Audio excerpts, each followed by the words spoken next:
লিম্ফ্যাঞ্জিওমা নামটার সাথে হয়তো আপনারা অনেকেই পরিচিত না, আর এই রোগটাও বিরল। লিম্ফ্যাঞ্জিওমা এটা শিশুদের বেশি বেশি হয়ে থাকে, বয়স্কদেরও হয়। কেনই বা হবে না?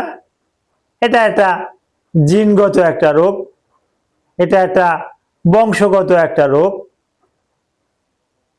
যদি নানির থাকে, দাদির থাকে, ফুপুর থাকে, খালার থাকে, সেই সুবাদে ওয়ারিশ সূত্রে আপনি পেয়ে গেলেন।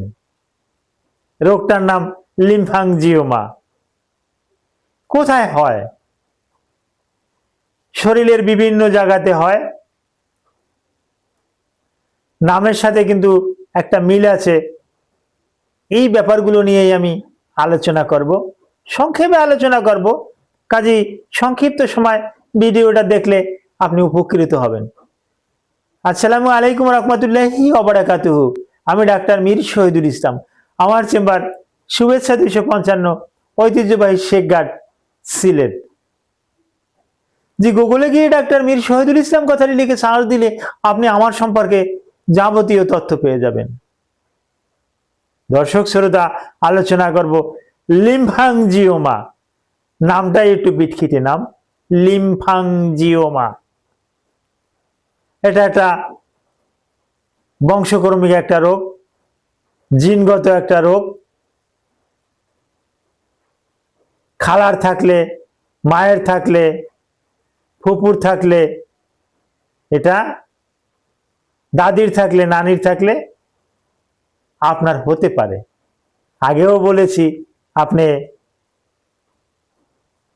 ওয়ারিশ সূত্রে পেয়ে গেলেন। যে রকমের জমি জমা ওয়ারিশ সূত্রে পেয়ে যায়, এই রোগটাও আপনি এই রকমের পৈতৃক সম্পত্তি মনে করে আপনি পেয়ে গেলেন। তো হ্যাঁ, এটার লক্ষণ কি? এক একটা স্থানে এক এক রকমের লক্ষণ।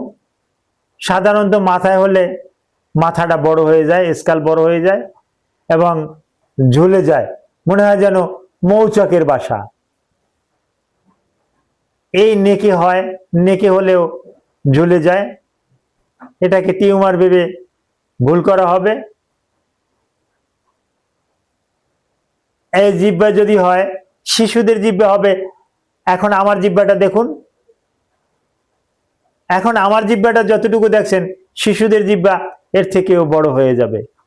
এরকমের শরীরের গোপন অঙ্গ সহ বিভিন্ন জায়গাতে লিম্ফ্যাঞ্জিওমা হতে পারে। চিকিৎসা কি? চিকিৎসাটার শল্য চিকিৎসা।